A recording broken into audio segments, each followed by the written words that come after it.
Oxygène Radio. Club Oxygène, le mag, tous les vendredis 19h sur Oxygène Radio. Bonsoir à tous, bienvenue dans Club Oxygène, votre émission 100% sport, 100% en joue. Ce soir, on reçoit une athlète spécialiste du 400 mètres, Amandine Brossier, notre angevine. Salut Amandine. Bonsoir à tous. On va évidemment parler de ses performances récentes, des performances et de l'échéance à venir, les Jeux Olympiques cet été. On aura aussi dans un deuxième temps du hand, du basket ou encore du rugby et tout le sport angevin. Mais tout de suite, notre invité. Club Oxygène. L'invité.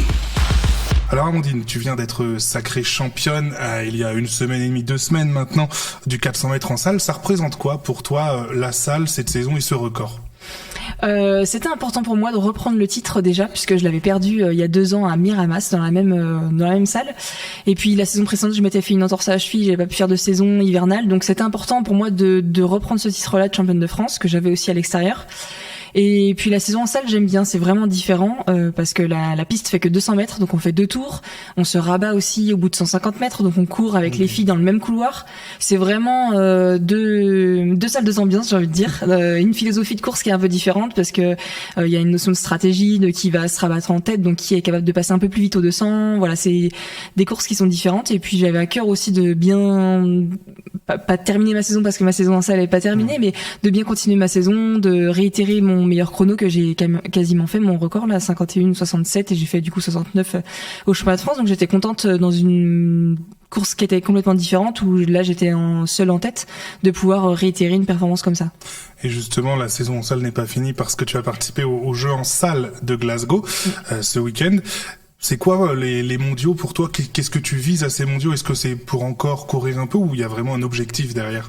C'est vrai que déjà mon entraîneur me l'a rappelé, moi j'avais pas ça en tête, mais c'est la seule compétition qui me restait internationale à laquelle j'avais pas encore participé, les championnats du monde en salle.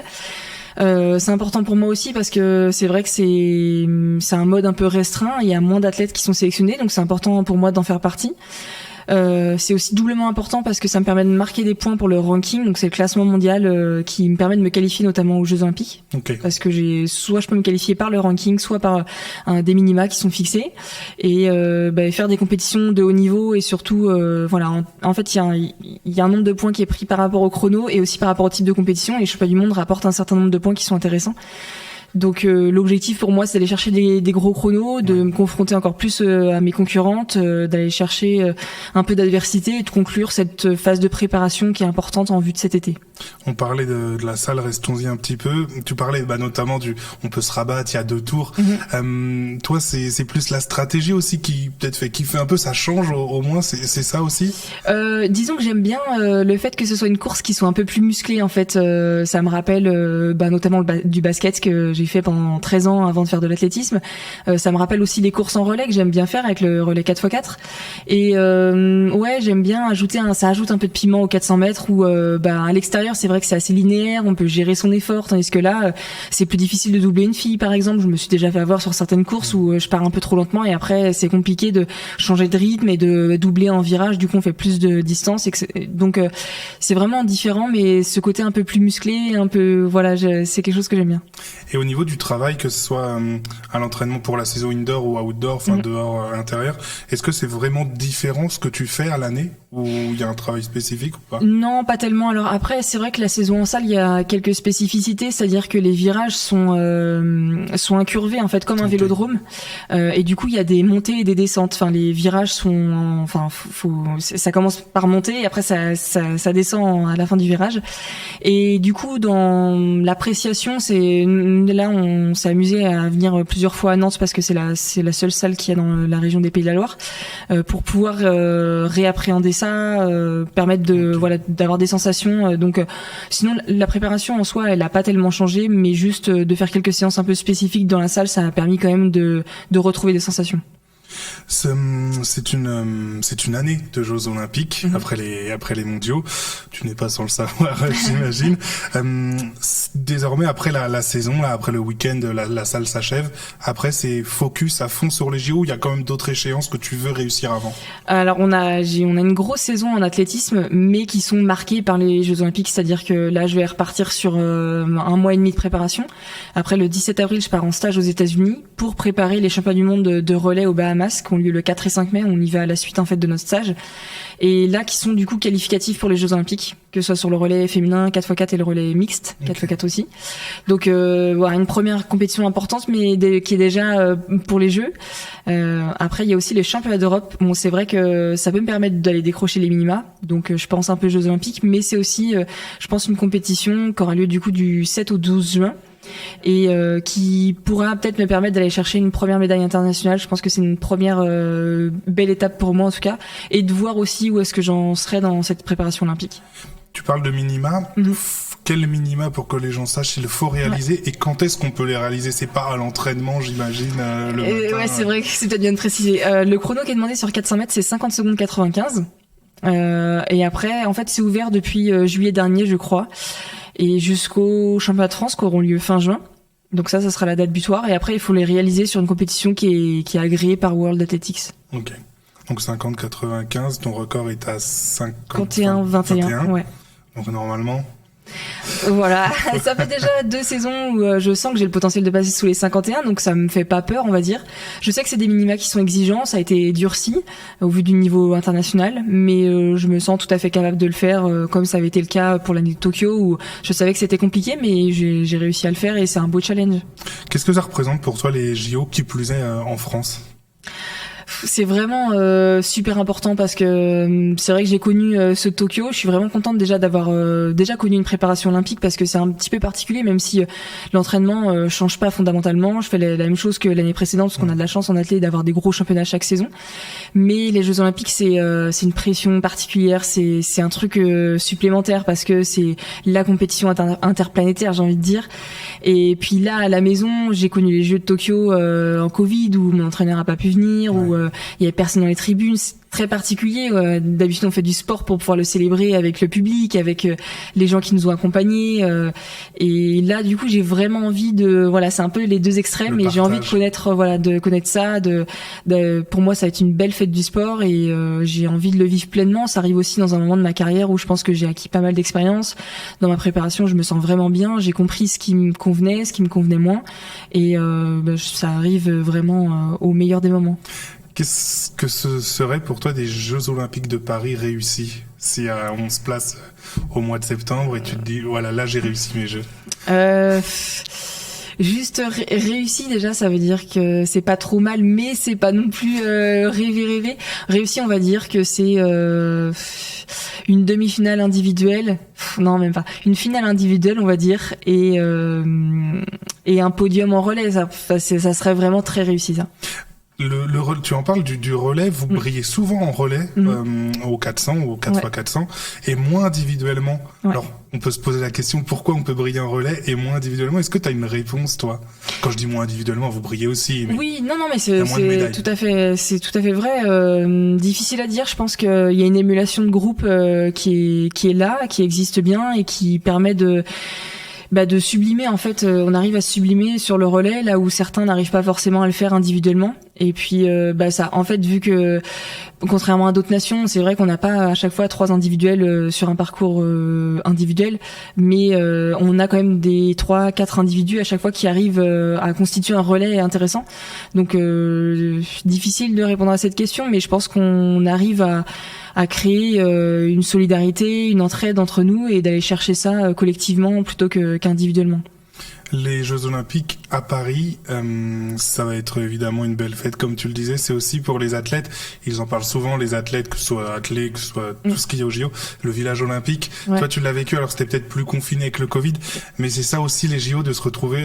Tu peux être à côté d'un judoka, d'un handballeur. C'est ça aussi les JO. Ouais, exactement. C'est vrai que c'est vraiment un monde à part. Déjà, le village olympique, c'est vrai que c'est comme une bulle. On est ultra protégé, et en même temps, on se côtoie tous ensemble d'une nation compétition à une autre, d'un sportif à un autre, enfin, et même entre sportifs et staff des équipes nationales. Donc c'est vraiment ce mélange de culture qui est intéressant. Et puis on croise des sportifs qu'on croise jamais sur notre compétition en fait. Donc c'est vraiment ce côté olympique qui ressort encore plus. Et c'est vraiment cool parce qu'on est tous dans le même bain, qu'on s'appelle Teddy Riner ou qu'on soit qu'on n'ait jamais glané de médaille, mais on est tous sur le même pied d'égalité en fait.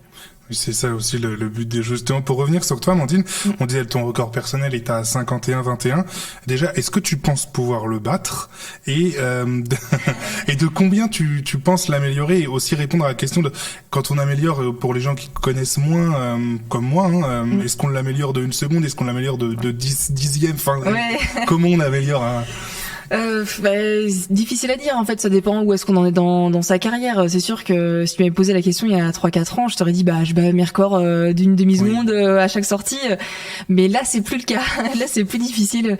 Après voilà, j'ai fait une bonne préparation hivernale où j'ai bien battu mon record, parce que par exemple mon record c'était 52-14 en salle. Là je suis descendue, j'ai battu une demi-seconde sur mon record. Difficile donc ça présage du bon pour cet été. Après c'est difficile de dire je pense pouvoir le battre de quelques dixièmes à 1 seconde. À 1 seconde, oui, j'aimerais bien, ça serait très beau. Après c'est difficile. 1 seconde sur un 400, c'est énorme. Et en même temps, après en fait l'objectif c'est que toutes les planètes elles s'alignent, et des fois c'est pas forcément évident, mais des fois les gens comprennent pas qu'il puisse y avoir un gros progrès aussi. Mais en fait il faut que la préparation, faut être en bonne forme ce jour-là, il faut que les conditions soient bonnes aussi, enfin faut vraiment que tout soit réuni, et des fois quand tout est réuni il y a une grosse marge de progression. Et aujourd'hui t'as des modèles un petit peu dans le 400 ou même dans d'autres disciplines de l'athlète à qui tu t'identifies dans leur progression, dans leur performance? Disons que sur 400 mètres, on a la chance d'avoir un gros niveau international à l'heure actuelle. Je pense notamment aux néerlandaises comme Femke Bol, là, qui vient de battre notamment le record du monde en salle au même moment que j'ai gagné mon titre. Et je suis pas là de mon record, elle court 2 secondes plus vite que moi. Donc voilà, c'est cool, c'est chouette de pouvoir courir contre elle en plus, parce que juste 1 semaine avant, je courais contre elle à Liévin. Bon, c'est pas évident parce qu'il y a vraiment 2 mondes sur une même course, mais ça permet de voir un peu où est-ce que les autres en sont, et puis ça tire forcément vers le haut. Enfin, c'est évident. Les plus grandes, quand je dis les plus grandes, les stars de la discipline et celles qui vont le plus vite, on sent vraiment que, comme tu dis, il y a un monde d'écart, et que c'est autre chose où on se dit pourquoi pas un jour je serai avec elle. Oui, on se dit pourquoi pas, hein. C'est sûr que je me fixe pas de limite, et j'ai envie de tendre vers leur performance. Après 2 secondes sur un 400 mètres, c'est énorme. Enfin, faut pas se leurrer non plus, hein.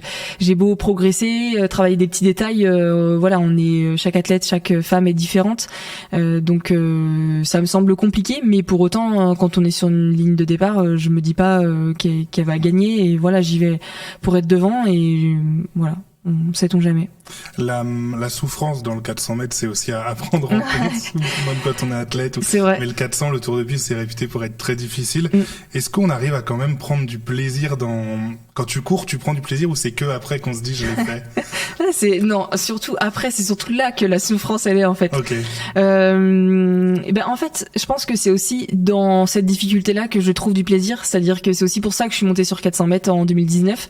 C'est parce que je savais que c'était une distance qui était réputée comme étant difficile, et c'est ce qui me plaisait aussi d'aller me dépasser davantage à l'entraînement, d'aller chercher des séances qui sont pas forcément évidentes, mais qui me permettaient de me sentir bien, enfin qui me permettaient de me dépasser et de sentir que je travaillais, que j'étais contente de moi aussi de dépasser mes limites à chaque fois en fait. Et après sur une course, on prend du plaisir quand tout se passe bien et que justement on a bien travaillé et que toutes les planètes s'alignent. C'est là, notamment sur ma saison hivernale par exemple, où vraiment j'ai de nouvelles sensations que j'avais pas avant, où je trouvais que c'était difficile même sur les compétitions. Là je sens que j'ai une certaine facilité parce que on a tout bien travaillé, j'arrive en forme, et donc là c'est là où on trouve du plaisir avant, enfin pendant et après aussi. Ok.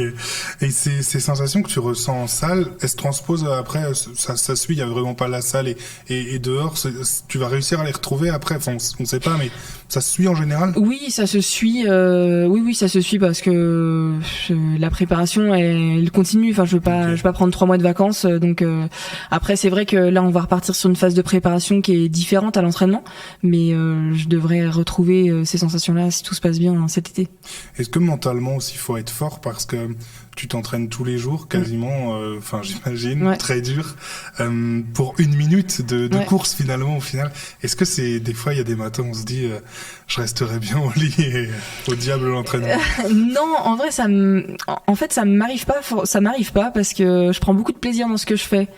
Et je pense que c'est super important quand je vais à l'entraînement ou d'essayer de il y a des séances qui sont difficiles, il y a des séances que j'aime moins, des types de séances que j'aime moins, mais je trouve toujours du plaisir dans ce que je fais et je sais pourquoi je le fais surtout. Enfin, je pense que mon objectif il est très fort et j'aime l'aventure globale dans laquelle j'évolue, c'est-à-dire que ce soit mon groupe d'entraînement, que ce soit mon staff, que ce soit la relation avec mon entraîneur, etc. C'est une aventure que j'aime beaucoup et dans laquelle je me retrouve, je suis épanouie et du coup alors oui, des fois il y a des petits coups de mou, mais disons que j'arrive à en discuter. Je suis aussi suivie par une psychologue et une préparatrice mentale, donc tout ça fait que je me pose pas trop la question pour aller à l'entraînement. T'es bien dans tes baskets. Exactement.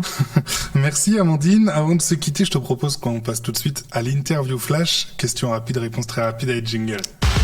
Club Oxygène, l'interview flash. Amandine, ton athlète favorite? Favorite? Ouais. Ou favori? Du coup, dans ma discipline? Ouais, dans ta discipline, dans l'athlète, on va dire, allez. Mais que je vois en tant que favorite pour la médaille ou mon athlète? Ouais, ton idole un petit peu. Ah, mon idole. Oh là là, j'ai pas d'idole, j'aime pas cette question. Je peux répondre dans un autre sport ou pas? Allez, dans un autre sport. Dans un autre sport. Je vais dire Teddy Riner, je l'ai déjà cité. Mais... Ok, la discipline que tu aurais aimé faire dans l'athlète si tu faisais pas du 400? Eh ben de l'heptathlon, j'aurais bien aimé. Ce qui t'occupe quand tu n'es pas sur le tartan ou à l'athlétisme? Le jardinage. Ton plat préféré? Des lasagnes végétariennes. Ta série préférée? Casa de Papel. Ton passe-temps quand tu voyages, t'as été en Afrique du Sud ou quand c'est très long comme ça, qu'est-ce que tu aimes faire? Aller prendre un petit café tranquille au soleil. L'artiste que tu écoutes en ce moment? Tilassine. Si tu avais un super pouvoir, ce serait quoi? De me déplacer... Téléportation. Ouais, téléportation. C'est pratique pour un 400. C'est ça. Et enfin, est-ce que tu peux nous dire où est-ce qu'on la fêtera la médaille d'or des JO? Au pied de la Tour Eiffel. Allez, super. C'est tout ce qu'on souhaite. En tout cas, on sera là pour la fêter, cette médaille. Merci beaucoup, avec grand Amandine, plaisir, d'avoir passé ce temps avec nous. Nous, on se retrouve tout de suite dans le reste de l'actu angevine. Oxygène Radio. Club Oxygène, le mag, tous les vendredis 19h sur Oxygène Radio.